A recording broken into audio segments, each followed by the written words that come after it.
And welcome to the Digital Cash Evolution. We're here on a happy Wednesday, hoping to reach everybody out there in Phoenix, Arizona, and let them know about digital currencies, cryptocurrencies, bitcoins, all these other, scary things that everybody's talking about these days. I mean, obviously, this is going to be the future of money. This is where things are going. If you think about it, think about the internet in the 90s. Remember the show was it like the Today Show or whatever with Brian Gumbel? Yeah. Like, what's that little @ sign mean? I thought it meant about. Right. Yeah. Like that was email back then. That was the internet. And now look at it. So obviously, I mean, that's the way things are going. And this is kind of the stage that these cryptocurrencies are in right now, is the same thing. It's the internet. This is the internet of money, in fact. And let's get into this. I'm here with Doug Hodges, who runs a local business here for Bitcoin ATMs. What all does your ATM service? Is it just Bitcoin at this point? Or Bitcoin and Litecoin right now. Bitcoin and Litecoin, and you're going to be adding other coins in the future, right? Yep, that's on the roadmap. Okay, and you're also going to be offering some training services, and that's kind of what we really want to get out is let people know that there are options out there that you can go to, local people to reach out to try to learn about these currencies, so that the world doesn't get ahead of you. Tell us a little bit more about that. Yeah. So we want to get out there and educate right now. That's the number one thing that I think the community needs is education. Just like in the early 90s you talked about, Bitcoin is about probably the internet in the early 90s. And one of those hurdles for people was the terminology. So there's all these words thrown around and people get, what the heck are you talking about? Right. Decentralized, peer-to-peer. What's a wallet? What's a wallet? Yes. Does it have leather on it? This is all digital. It's a whole new world. It's all digital. It's a whole new world. So, yeah, let's get into some of the terms, I guess. Yeah. And first, we also have a guest on the line. He's a good friend of mine. His name is John Barrett, and he does a podcast called Bitcoins and Gravy. And he's kind of a country boy from Tennessee there. John, are you there? I'm here. How's it going, guys? It's going really good. And John has had a podcast on a really cool podcast network called Let's Talk Bitcoin. And some of the best, most informative shows out there are on this network. And John has always kind of focused on trying to reach the little guy, highlight some of the businesses and stuff like that there in Memphis. And we're hoping to do that too. So if you're listening, definitely give us a call at 602-277-KFNX here in Phoenix. And if you have a question, there's no dumb questions. And also we want to throw out, for the guys you don't want to call in, if you want to write in, go ahead and you can write in, shoot us a tweet at hashtag #PHCryptoShow. That's PH Crypto Show. Or you can find us on our Facebook group, Phoenix Crypto Network group.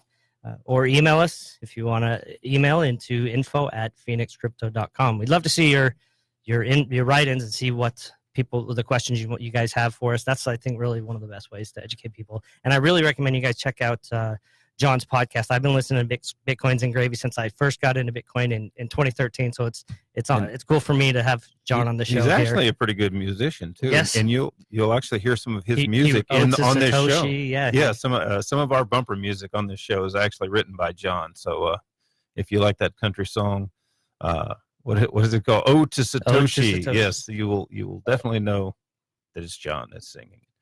John, Guys, I got to make a quick correction. Yeah. In Memphis show. Memphis. All righty. Okay. Well, John, you got into this to try to teach the little guy. Tell us about that. Yeah, more and more, there's a huge opportunity. I'm sorry, we lost you there, John. Are you still there? Well, we lost John. So what we can do is go to we'll look out for your guys' questions coming in through. What we can do, I think, here is cover some of these definitions that we talked about, these big scary words. So I'm just going to hit a few of them here for you, and I think it'd be a good idea to cover a little bit of this each week. Yeah, definitely. And we also want to get you information out there about exchanges and things like that on how to buy. And we're going to definitely direct you to buy from someone here local. So And we want to walk you through all of the basics so that you feel you're going in feeling like you've walked away with some knowledge, from the show and from us. But how much will that cost me, Doug? That's not going to cost you a single dollar. So that's what we're here for. That's really our goal, is to just spread that knowledge, because a rising sea rises all ships. So as we get education out there, then that's going to bring. We do have John back on the line. Okay. Go ahead. Let's go ahead and touch on one of the main ones. What are the main topics that you hear so much? The first big one is decentralized. Decentralized. Some of these can be big, scary words if you haven't dove into it. But decentralized is very is that like scatterbrained? No, decentralized. That's not scatterbrained. All right. I like to describe decentralized to people like the thing we all know as decentralized is the internet. So decentralized essentially means there's no central authority. There's no anarchy. Which also means no central point of failure, which is a big aspect. So there's no warehouse full of internet to seize. There's no warehouse full of internet to bomb. Bitcoin works in the way in that it's distributed and decentralized amongst all of the computers that connect to it, and you can take out any given part of any node that's connected to the network, and it's meaningless because it is distributed. All righty. So the next one is peer-to-peer. We talked a little bit last week too, but peer-to-peer is peer-to-peer is the best way to give an example is if I hand a $10 bill from me to you, that's a very literal translation of peer-to-peer. So that's one person to another. So Bitcoin works in that way, that there's no middle party. There's no middleman, nobody sharing your information with it. That's another thing that's really important about peer-to-peer that you want to share, especially if people are shopping on the internet. They don't have the bank handing out all of their information. So you're going from point A to point B, and there's no middleman to put you in crypto jeopardy. transactions are what's known as push transaction versus pull transactions. So a pull transaction is when you swipe your credit card at a point of sale, you're allowing the merchant, you're giving them the credentials to be able to pull your money from your account. So push transaction is obviously much more interesting, the capabilities, because handing over a $10 bill, paying for your merchandise with cash, that's irreversible. So Bitcoin works in the same way. And we'll also explain how many people are involved in this when in the pull transaction. How many people are getting your information? Yeah, when you swipe a credit card, there's approximately 7 parties that are involved in that transaction. Every time you're basically giving your username and your password to your money to your bank, the receiver's bank, and about 5 handful of other parties in between. And so essentially you got 7 parties out there that have all your bank information. So if you just bought these ugly socks, now 7 people knew that you bought those ugly socks, and you didn't get those Bitcoin alpaca socks instead. And welcome back to the Digital Cash Evolution. And we do have our guest online, and we'll get to him in just a second. This show is about the Bitcoins and the Bitcoin accessories and Bitcoin gravy and all these other things. So, John, tell us about that. Tell us about the Bitcoins and gravy. I'll tell you what, guys, I think it's so important that we open up a new conversation every time we talk about Bitcoin, because I keep hearing people isolate the conversation into Bitcoin the currency, Bitcoin the currency, Bitcoin the currency. And so a lot of people out there are thinking, this is just a digital internet currency. I'm fine with my U.S. dollars. I'm fine with my plastic. I don't need this. What they don't realize is that what was invented in 2009 is the largest cryptographically secured network the world has ever seen. We're looking at a decentralized global consensus mechanism. That means if I change something on my public ledger, it gets changed over in Tokyo, it gets changed over in Sydney, Australia. What we're dealing with here is blockchain tech, and it's complicated. It's difficult to understand in lots of ways, but what's important is to realize that we're looking at the recorded information and the sharing of information.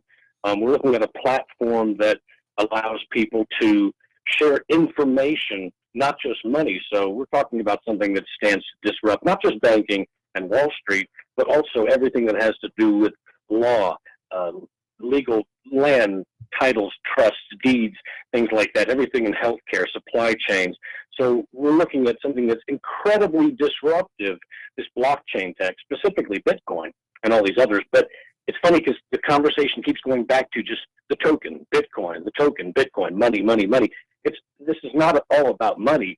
We're looking at the internet of information, the internet of value, the internet that's decentralized in the truest sense that we actually don't have today. So it was mentioned that we, to give an example, the internet is decentralized. Well, sadly, less and less that's true. We see the big players trying to monopolize. We see a lot of censoring on the internet now, not just in China, but here in the U.S., right? So we're building a decentralized internet. And it's probably the most exciting thing that's happened in world history, certainly in my life. Some people are saying it's as important, as significant as the invention of the printing press or the Industrial Revolution. So this is kind of like a new Industrial Revolution. So in talking about it, let's not lose sight of the bigger picture. And that is, again, the largest cryptographically secured network the world has ever seen. And we can peer-to-peer, person-to-person, we can send value back and forth. We can confirm information in a way that we were never able to prior to 2009 when this new computer technology was invented. And then on top of this great technology sits these tokens, right? And we can talk about those tokens, but those are just the first apps that sit on top of this amazing new computer technology. And I think that's really important to get to people when we start this conversation. And I think that the people I talk with, that draws people in, and they say, it's more than just a kooky internet currency. And I say, yes, much more than that. And it is actively changing the world right now that we live in. Yeah, I know. A good example of that, I guess, would be like Bill Gates. He's out there talking all kinds of smack about Bitcoin, but at the same time, he's investing heavily in Factum, which is securing medical records in Africa. Yeah, can you talk about that? Yeah, on the Bitcoin blockchain. So yeah, Paul Snell, I've interviewed him twice on the show. I love Paul. Was invited twice to his conference there, the Texas Bitcoin Conference. I love going to that. I missed it last year, sadly. But yeah, if you can take documents and you can hash those documents, and if anyone, doesn't know what hashing means, a simple way to look at it is you take a complex document, a legal document, and you create a thumbprint of that using cryptography, a branch of mathematics that crunches numbers. It's a simple way to put it. So these documents have thumbprints called hashes, and you can then take them and put them right on the Bitcoin blockchain, and they can live there. So it may be a legal document about someone's marriage. It may be a birth or death certificate. It may be a land deed to prove that you own that land or what have you. But once it's on that blockchain, what people don't understand is it's never going away. It's immutable. The blockchain is immutable. You can't change it. This is something that it's open. It's decentralized, as was mentioned, borderless, censorship resistant, and neutral. So anybody can use this. Not just the good guys. Yet the bad guys will use it too. Well, they use cash more than anything. So if you're a bad guy out there trying to do something with these ledgers, you probably shouldn't be doing that, because you're securing the evidence against yourself. So that's not really a great idea. Absolutely. And I always say, with a decentralized system, like a truly decentralized internet or trading platform or what have you, those exist now, and they're coming more and more. I say there will always be bad players. We cannot get rid of the bad people in the world. But thankfully, most people are good people. Most people want the same thing, right? They want food and shelter for their families. They want a better life. They want a vacation once a year if they can afford it. And the bad players, they're going to keep doing what they do. And the good people in every community, they have ways of discouraging that bad behavior and incentivizing the good behavior. And so that's really where we're headed. And these are exciting times. I'm just on fire with how exciting this technology is. Yeah, definitely. So, when you got going there in Memphis, sorry, I said Nashville. That's a terrible. No, Nashville. I'm in Nashville. Okay, you're in Nashville. Anyway, you were working with local businesses and stuff too, trying to get those going. Can you talk about that? Some of the people that actually sponsored you, and talk about what's going on there. Well, I can tell you, Nashville has really grown in leaps and bounds in terms of blockchain tech and in terms of Bitcoin. So we had BTC Media came out of Alabama a couple years ago. That's David Bailey and Callie Bailey, and then their whole crew now, which has just grown so quickly. And they're now in the Pinnacle building downtown. BTC Media bought the LTV network from Adam B. Levine 2 years ago, I guess it is. And they've just grown so big here in Nashville that they've been a great influence for us here.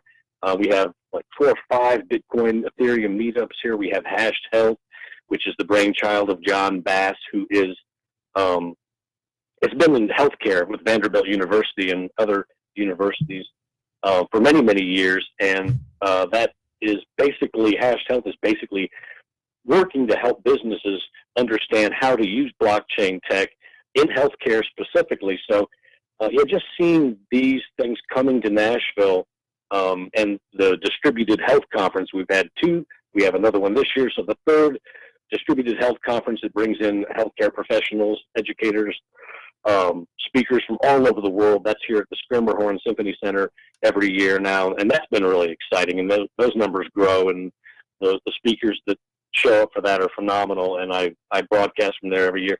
But I mean, we're seeing kind of an explosion. We don't have anywhere near really the tech that a city like Austin has, but we're growing. We're getting there. We have lots of little groups around town that are learning to code, that are teaching people to code in and out of the schools. And so, it's really growing. As far as small businesses, though, accepting Bitcoin as actual, Bitcoin payments, sadly, after all these years, we only have one that I know of. It's Flight. It's fine dining and wine or something like that. And I've been there before. I interviewed Scott Sears, one of the owners on the show. But that's sadly the only business here in Nashville that I know of that actually accepts Bitcoin payments. But we're working on it. We've got our Tuesday night Bitcoins and beer. We got a good, strong crew of bearded men here in Nashville, and we are we're hell bent on getting some pubs and other places around Nashville to accept Bitcoin payments. Awesome. Yeah, I know here in Phoenix, I've been frequenting this pizza joint because I can buy pizza and beer and whatever else is for sale there in the establishment with Dash or Bitcoin or Litecoin or whatever coin you got. He'll take it over there at Classic Crust Pizza. And, last Wednesday or last Tuesday, it was the 22nd, and I went into the pizza shop, and there were literally more people paying with cryptocurrencies than there were paying with fiat in this guy's shop. So, and this was over a period of we were there like 2 hours maybe. Yeah, we've kind of turned that into a Bitcoin hub here in Phoenix. There's a lot of the locals that are involved come in and out of there. And if you're out there listening and you have a business and you're not accepting Bitcoin or any other cryptocurrency, you should go ahead and look into doing that. And we'll definitely highlight you on the show here and talk about you, try to get people in. And, maybe you can have meetups there. And people who use cryptocurrencies are very loyal, and they will come and spend their money with you. Even if it's not crypto, they will come and spend your dollars with you just because you're accepting it. You're one of them, kind of, And man, I'm so jealous of your pizza place, man. I'm so jealous. Yeah, this guy, he's so into it. He developed his own point of sale, which was pretty interesting. He calls it Pizza Lightning Beer, and it's just got these little buttons on it. If you want to pay with the Lightning Network, you push Lightning. If you want to pay with or if you want to buy pizza, you just touch the little pizza icon. If you want to buy beer, you touch the beer icon. That's it. There's nothing else on the face of it, but it's really simple and easy to use. We'll be right back. And welcome back to the Digital Cash Evolution. And man, I can't believe the song played while we had him on the line. John, you still there? Man, I love that song. All right. Well, it just got played to all of Phoenix. You got to play like that was on purpose. Yeah, I know it was. Thanks, fellas. Heck yeah. So we're going to jump into another topic real quick here with you, John. What is it backed by? You always hear this. What is it backed by? Is there gold somewhere in a vault? So we look at Bitcoin is backed by its properties. Same way that it's gold. If it's backed by property? If it's property. Oh. Characteristics, maybe is that a better word? There you go. If you look at gold, you say, what is gold backed by? And you shake your head and, well, wait, no, that doesn't work that way. Money's supposed to be backed by gold. But if you look at gold, why gold makes good money, it's because of its properties. So there's 6 characteristics that define good money, and that's durability, portability, divisibility, scarcity, fungibility, and acceptability. That's a lot of terms, but I think really what most people relate to is that scarcity property. So if you look at gold, we know it has value because of all of its properties, but one of the most important is that scarcity. Mhm. So You need to add one more topic. Shiny. Yeah. Jewelry. That's one property that Bitcoin doesn't have, And, well, John, what's your take on what is Bitcoin backed by? Man, I've got to go back again. I've got to say, if you're talking about the Bitcoin, the currency is backed by this cryptographically secured network. We're talking about a value transfer network. The tech is what exists and cannot exist separate from BTC. If you don't know, folks, Bitcoin, the currency, is called BTC. Yeah, Right. so do not send BCH to your BTC wallet. Exactly.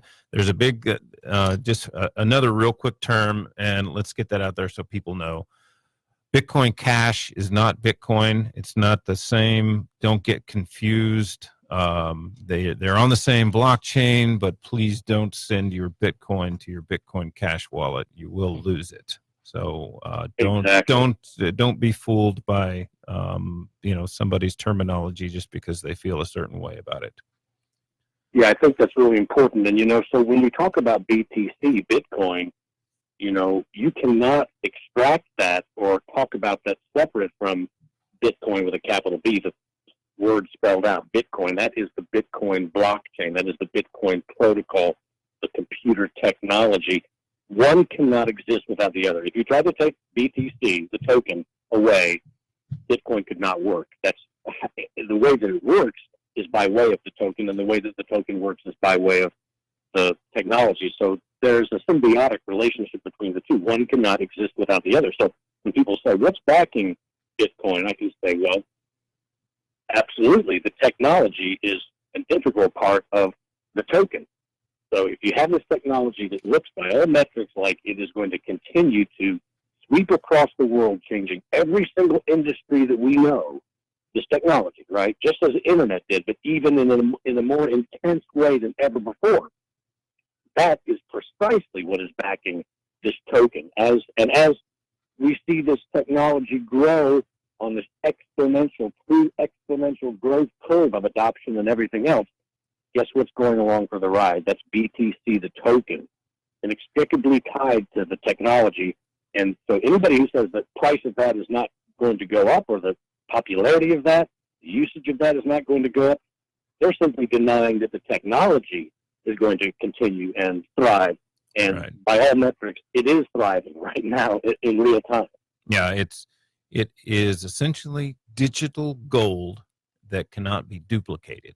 So that's right. a kind of an easier way for somebody that doesn't really understand any of these terms to kind of think about it. And why is that? Because this digital gold, it cannot be duplicated because it would cost you billions of dollars to try to attack the network to change that ledger that we spoke about in the previous segments.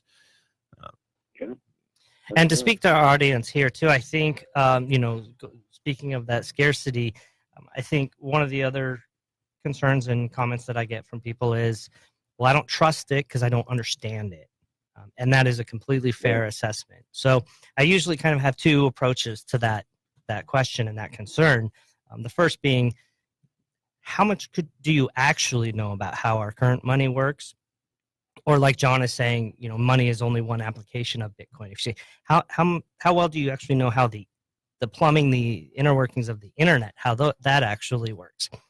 The second thing I would say is what's so important about Bitcoin is that it's open source, or at least another important characteristic of Bitcoin is that it's open source. And so what that means is people much smarter than me can go in and have been going in. So you're talking about most of the people in this room most of already. the people, yeah, that can go in and review that code line by line. None of it is hidden. It's completely open source software. So the brightest minds in the world are working on Bitcoin and the cryptocurrency space right now. And no one has been able to find a fatal fundamental flaw in Bitcoin that, that is big enough to bring it down per se. Well, and it's open source, so anyone can contribute to the code. What prevents malicious code from being contributed? Well, there's a review process involved, and that gets into probably some higher level than we're usually going to try to cover on this show. But like I said, well, John, do you have a take on that? What keeps malicious code from being added into Bitcoin and suddenly I can copy my gold? Well, I'm not much of a tech guy, but suffice it to say that every black hat hacker, meaning every bad guy who has tried to hack the Bitcoin technology, and every bad government, or every bad actor within a government that's tried to bring Bitcoin down, they've all failed. So yes, there have been many attempts to insert malicious code and to bring Bitcoin down or to destroy Bitcoin or taint it in some way, and they've all failed. So yeah, he's right. Actually, if you want to get into the actual details of how the Bitcoin code is protected, you're looking at a technical discussion that's probably beyond where any of us are. I don't know. Yeah, we're pretty much all dummies. We're all dummies, and we're trying to speak dummy language to the people, that are listening, so they don't get intimidated. I think it's important to distinguish for a lot of people that have heard and read news stories about how Bitcoin's been hacked, or there has been a failure of some kind of, money is stolen, Bitcoin is stolen, cryptocurrencies. Every time stories, they all have one thing in common. What is that? They are centralized, meaning there is a company behind. So Bitcoin, the technology, has never been hacked. There are many companies. Some of you have heard. Yeah, it's these third parties. So it's like most of them are custodial, meaning they are holding your Bitcoins for you, which we are always going to advocate being in control of your own Bitcoin, and that is, going back to the wallets that we want to explain to you guys how to secure and download and get your wallets going. But all of these failures, the bad press you hear and the things you see on the news, it's always a company that failed. It's never Bitcoin itself. So they can be very misleading to the general public. If you're not well educated on Bitcoin, it's easy to be deceived and think that there is a problem with the actual You mean technology. I can't trust a trading card company or what? I can't trust anyone, Danny. Don't trust, verify. The weakest link is always the end user. Yeah. When it comes to cryptocurrency, you have to take responsibility for your own coins. That's true. When you want to go ahead. We can talk about the one other terminology here that I had pulled up, we were looking at is blockchain is another word that gets thrown a lot. And blockchain, just to define, is the technology that powers all of the cryptocurrencies. And so that's Bitcoin. That's when you take a block and you wrap a chain around it and someone pisses you off, you throw them in the river. Is that a blockchain? No.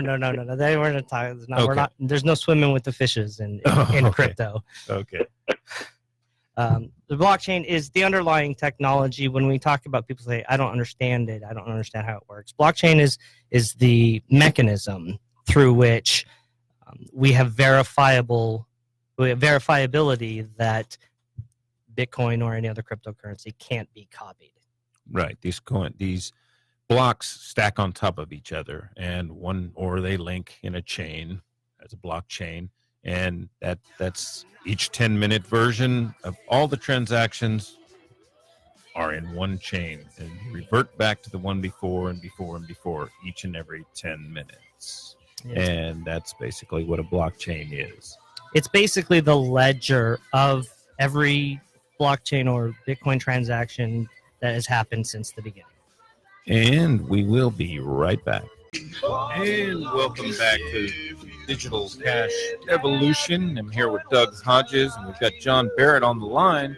If you have any questions about cryptocurrencies, give us a call at 602-277-KFNX. That's 602-277-KFNX. And we've got some classes and stuff coming up don't cost you anything. All you have to do is show up and meet the people and let them help you get a wallet set up and find out where to get an exchange and the whole bit. Yeah, we are having an upcoming class on June 6th. This is this week from today, I believe. That is going to be at the Monastery in Mesa. That's at 4810 East McKellips Road in Mesa. And so all comers welcome. I mean, and this class is really going to be geared toward the very, very basics of Bitcoin. So, no question. There's our Dom, come in. There's going to be a Q&A session. I'm going to do a presentation that's kind of demystifying cryptocurrencies, the title of the presentation. And so you can find out more about the class and find out more about us at phoenixcrypto.com. And you can find us on our social media, pretty much all social media, at phxcrypto.com. And also want to mention Phoenix Crypto is our new name. We did just recently brand. A lot of people know me as Westside Bitcoins. So we kind of changed to adapt to, we started out as Bitcoin trader. Now the ecosystem has really grown, and so we are now Phoenix Crypto, and we're operating ATMs. Go to our website, phoenixcrypto.com, to find those ATM locations as well, where you can buy and sell your crypto. And definitely check out our website, thecryptoshow.com. We're on Facebook, Twitter, and everything else under the same name, Instagrams. You can send us smoke signals if that's what you do as well. We don't care. But we're out there all over the place. Definitely check out the website and see some of the stuff that we've done. It's been pretty cool. And again, the number is 602-277-KFNX.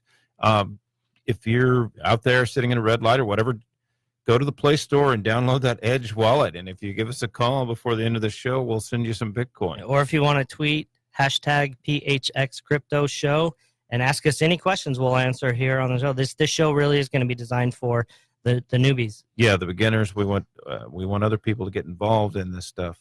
And what else do you have scheduled then? Well, we're going to be looking at doing a whole series of classes, but we do have this class that's coming up June 6th. It is a monthly class, so you can also find out info about the monthly Arizona Bitcoin meetup at meetup.com or the Meetup app. And so we do this the first Wednesday of every month. The first Wednesday. We often do it at Classic Crust Pizza. So the next one probably will be again back at Classic Crust. This time we're trying to reach out and go out to the East Valley. That's why we're having it at right. So you're working both sides. Mesa, yeah. And so we're also looking for places in the West Valley to host. And one other thing we're looking for is if you're a business owner out there, because we do operate those ATMs, we are looking to expand. And if you own a business and would like to host an ATM, we pay a fee to host the ATM inside your shop. You mean I can make money? No, you can make Bitcoin, which is even better. Even better than money. So, well, what is the criteria? I mean, and what would be the best kind of business to host an ATM? We do most of our traffic on evenings and weekends. So really any place that is open late hours, 24 hours is ideal, but late hours and open weekends. Yeah, I guess if kind of the trend that we're going with here is we're not actually selling anything on the show. We're trying to, just to show you a technology and let you learn how to use that technology. But we're not selling anything. So yeah, I really want to position Phoenix Crypto as an education company first. We want to educate and bring people into the ecosystem, into the community. It's very intimidating. I know these people myself, many of my friends, family, they're confused. They're thrown by the terminology. And so we just really want to educate people. Right. So if there are businesses that want to start accepting it here in town and get new people to come in, will you help them get that set up? I mean, we would love for you to, anyone who's interested in hosting an ATM, to also be open to the idea of accepting crypto in your store. Mm-hmm. Can you explain some of the other options that are out there for people to use, like BitPay and things where there's actually because people are worried about the volatility. I mean, why do I want to accept this currency and it's so volatile? So kind of explain about BitPay. That's the most common question for a merchant that doesn't fully understand it, and they've seen how the price of Bitcoin goes up and down. Just like you said, the volatility you can actually. Oh, I don't know if we can say volatility on here. I got bleeped there.